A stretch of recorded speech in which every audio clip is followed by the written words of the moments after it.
Looping జరుగుతున్నప్పుడు ఏదైనా condition reach కాగానే మిగతా స్టేట్మెంట్స్ ఎగ్జిక్యూట్ కాకుండా మళ్ళీ లూపింగ్ కంటిన్యూ కావడానికి ఈ కంటిన్యూ స్టేట్మెంట్ని యూజ్ చేస్తారు. దీనికోసం కంటిన్యూ అనే కీవర్డ్ని యూజ్ చేస్తారు. దీన్ని for loop, while loop, do while లూప్లో యూజ్ చేస్తారు. ఇది యూజ్ చేసినప్పుడు ఆ కండిషన్ రీచ్ కాగానే దాని తర్వాత ఉన్న స్టేట్మెంట్స్ స్కిప్ అయ్యి లేదా జంప్ అయ్యి మళ్ళీ లూపింగ్ కంటిన్యూ కావడం అనేది జరుగుతుంది. అలాంటి సందర్భాల్లో ఈ కంటిన్యూ స్టేట్మెంట్ని యూజ్ చేస్తారు. దీన్ని ప్రోగ్రాంలో ఎలా యూజ్ చేస్తారో చూద్దాం. ఫర్ ఎగ్జాంపుల్ ఫర్ లూప్ని యూజ్ చేసి 10 నంబర్స్ ప్రింట్ చేసే ప్రోగ్రాం రాద్దాం. అందులో కంటిన్యూ స్టేట్మెంట్ని ఎలా యూజ్ చేయాలో చూద్దాం. దీనికోసం ఒక ఇంటీజర్ వేరియబుల్ను డిక్లేర్ చేయాలి. ఇంట్ I.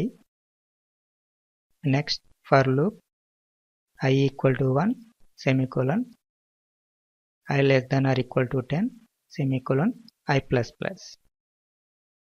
నెక్స్ట్ బ్రేసెస్లో printf /n %d, I. ఇప్పుడు ప్రోగ్రామ్ను రన్ చేస్తే 1 to 10 వరకు ప్రింట్ అవుతాయి. ఇలా ప్రింట్ అవుతున్నప్పుడు 5 నంబర్ ప్రింట్ కాకూడదు అనుకుంటున్నాను. సో దానికోసం if I equal to 5 next continue semicolon. ఇప్పుడు ప్రోగ్రామ్ని రన్ చేస్తే ఇందులో 5 ప్రింట్ కాలేదు. 5 రీచ్ కాగానే దాని తర్వాత ఎగ్జిక్యూట్ కావాల్సిన స్టేట్మెంట్ని స్కిప్ చేసి మళ్ళీ లూపింగ్ కంటిన్యూ అవుతుంది. కాబట్టి 4 తర్వాత 6 ప్రింట్ అవుతుంది. ఫర్ ఎగ్జాంపుల్ 5 to 8 మధ్యలో నంబర్స్ ప్రింట్ కాకూడదు అనుకుంటే కండిషన్ను మార్చాలి. I greater than 5 and $& I less than 8.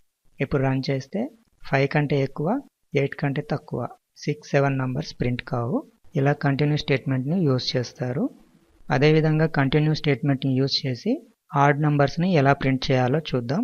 Add నంబర్కి కండిషన్ 2తో డివైడ్ చేసినప్పుడు రిమైండర్ కనుక 1 వస్తే దాన్ని ఆడ్ నంబర్ అంటారు. 0 వస్తే ఈవెన్ నంబర్స్ అంటారు.